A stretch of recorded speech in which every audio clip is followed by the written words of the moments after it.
Chapter 2759 Landing on the Island 1. This island is called Oyster Island. Located somewhere in the Atlantic Ocean, it doesn't belong to any ocean, as it's a severed space, completely disconnected from the outside world.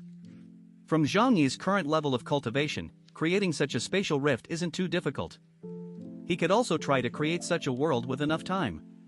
However, considering the longevity of the pupil organization, this ability is quite terrifying. Because it means that, a very long time ago, there were epsilon-level superhumans on this planet. How strange. If I had this ability hundreds of years ago, I would have unified the world long ago. Zhang Yi muttered to himself, his doubts growing stronger. It's so beautiful here. Yang Xinxin looked at the scenery before her and couldn't help but exclaim. Only then did Zhang Yi have the mind to admire the scenery. Yang Xinxin was right, it was truly beautiful, almost unreal. The island wasn't desolate and covered in snow like in a post-apocalyptic world, instead, it was covered with enormous, deciduous maple trees. Fiery red maple leaves blanketed the entire island like clouds of sunset, rustling in the breeze, a breathtaking sight. Deep within the island, nestled, was an elegant, classic white villa, visible from the beach. Woof woof. Woof woof woof. Brian loved the warm beach, running around on the sand. Miward smiled and gestured, "Gentlemen, please come this way. The chairman is waiting for you." The group walked through the maple forest and arrived at the villa. There, an elderly man in a black tailcoat and top hat stood in the doorway, leaning on a cane, seemingly having waited for some time. He looked very thin, his face lined with wrinkles like dry tree bark, but his eyes were exceptionally bright, radiating a wisdom and gentleness born of experience. Behind him stood a tall, elegant, black-haired Asian maid with a cold, aloof expression, standing quietly with her hands at her sides. "Oh, Mr. Chairman." The usually carefree Brian became incredibly enthusiastic upon seeing the old man, quickly stepping forward to bow. "This is the first time I've met you in person." "Hee, Brian, long time no see. You seem to have become even stronger." "I truly hope that the prototype of the 7th generation chosen by the Creator will be you, then you will become a god of the new era." From his words, Zhang Yi learned that the I organization had played a significant role in Brian's rise to power. This was also one of the reasons why Brian became one of the 4 horsemen. The old man smiled and nodded, removing his top hat and giving Zhang Yi and the others a perfect gentleman's bow. "Welcome to Oyster Island, Your Excellency the Black Knight." The old man's voice was hoarse yet magnetic. "I am Charles Louis Montesquieu, the president of the pupil organization." "Montesquieu?" Zhang Yi raised an eyebrow. "The one who wrote the Spirit of the Laws?" "Heh, just borrowing a former name." Montesquieu's admission didn't surprise Zhang Yi too much. After all, even Fuxi has survived to this day, so what's so strange about someone who has lived for several more generations? The old man smiled and stepped aside to make way. "It's windy outside, please come inside. I've prepared the finest tea and pastries for you all." Zhang Yi and Yang Xinxin, led by Montesquieu, entered the villa. The villa's interior was exquisitely decorated, exuding the style of European nobility from the last era. The fireplace burned brightly, dispelling all the chill. Zhang Yi didn't stand on ceremony and sat down on the sofa. The black-haired maid immediately brought steaming hot tea and delicate pastries, her movements practiced and elegant. "First of all, congratulations, Your Excellency." Montesquieu sat opposite Zhang Yi, his hands clasped on his cane, his eyes gentle. "Single-handedly defeating the alliance of 5 major races and slaying the nightmare's thought. In this battle, you not only displayed the prestige of 6 generations but also truly entered the ranks of Earth's extraordinary beings. Just good luck." Zhang Yi replied calmly, his gaze still scrutinizing the old man. "Let's get down to business. You said you're here to help me open the path to Omega? And why did you say the Holy See is dangerous?" Zhang Yi bombarded him with questions, he truly had many doubts. Montesquieu didn't answer directly. Instead, he picked up his teacup, took a sip, and slowly said, "Lord Zhang Yi, have you ever considered why you are so special in this era?" "Special?" Zhang Yi smiled. "Perhaps it's because I'm afraid of death, so my approach to things is rather cautious?" "No, it's not just that."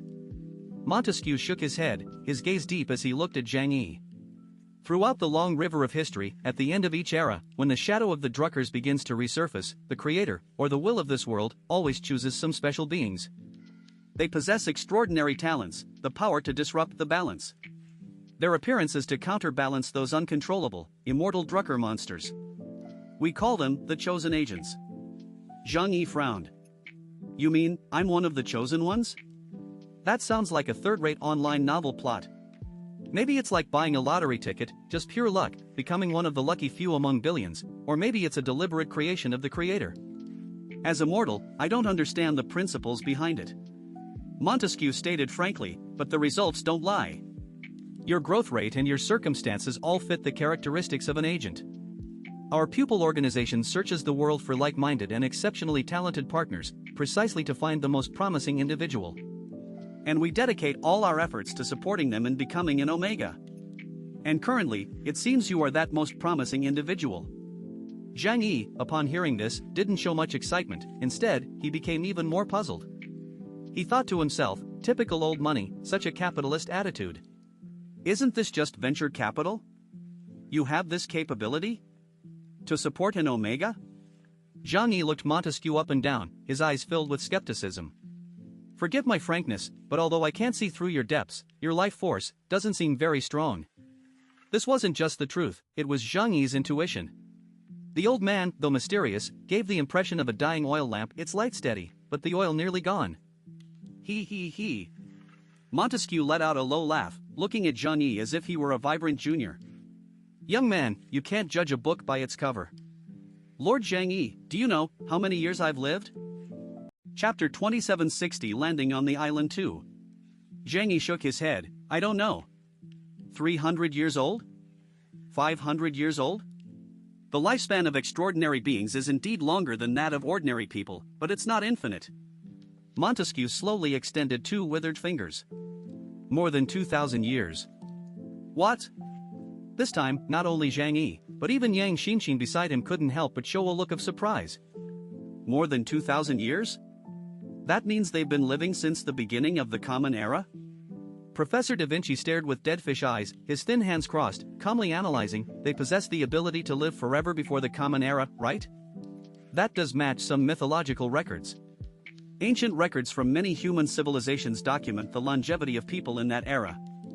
For example, the Yellow Emperor's Inner Classic from the Huashu Kingdom records that ancient people lived to be over 100 years old and still remained healthy. The king list in Sumerian mythology clearly records that their kings could live for tens of thousands of years at their earliest, with the lifespan decreasing with each subsequent generation. The Bharata epic even records scenes of ancient nuclear war. These things were used to be considered ancient boasts, but looking back now, they might be real history. You've lived for over 2,000 years? I have some doubts. Zhang Yi bluntly stated, human lifespan has its limits, unless you're a drucker or some kind of anomaly. I am indeed human, a pure sixth-generation human. Montesquieu's eyes were weathered, as if piercing through the mists of time, returning to that ancient era. When Christ preached in Jerusalem, I was listening.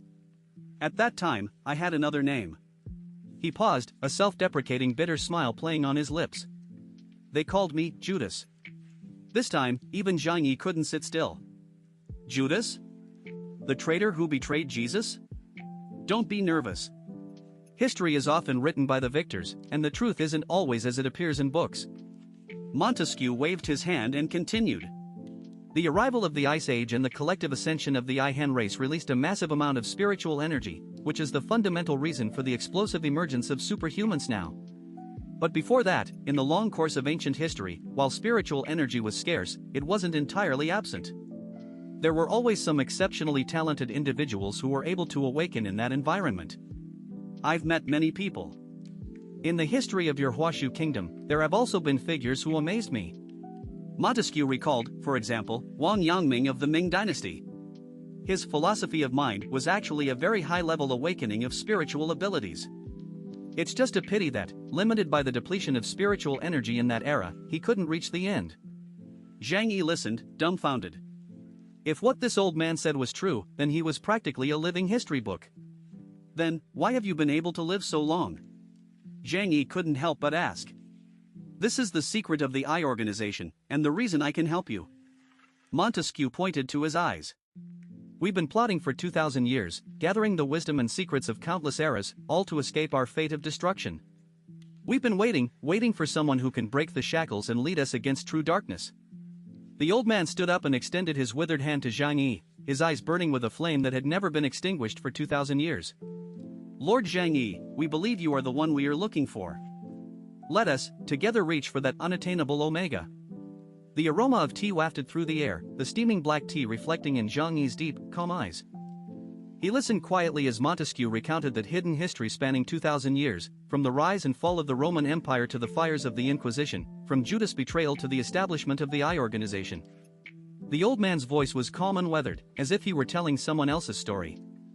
Only when Montesquieu paused to drink his tea did Zhang Yi slowly raise his head and ask the most crucial question. So, can you live forever? In this era teeming with superhumans and with genetic locks constantly being broken, extending lifespan is not impossible. But to live for 2,000 years, even in ancient civilizations, is an extremely rare occurrence. Unless one is an exceptionally gifted immortal being like a dragon, or a monster. Montesquieu's hand, holding the teacup, paused slightly.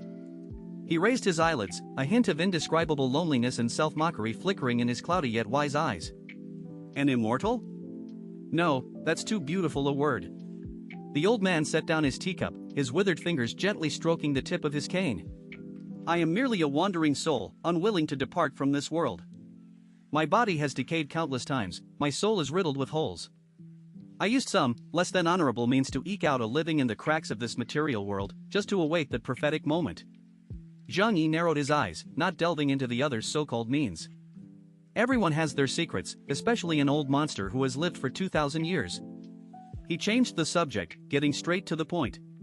Since you've lived this long, and the pupil organization has been secretly plotting for 2,000 years, why would you fear the Holy See? Just how powerful is that Holy See? That it could keep you hidden for 2,000 years, not even daring to show your true form in the mortal world?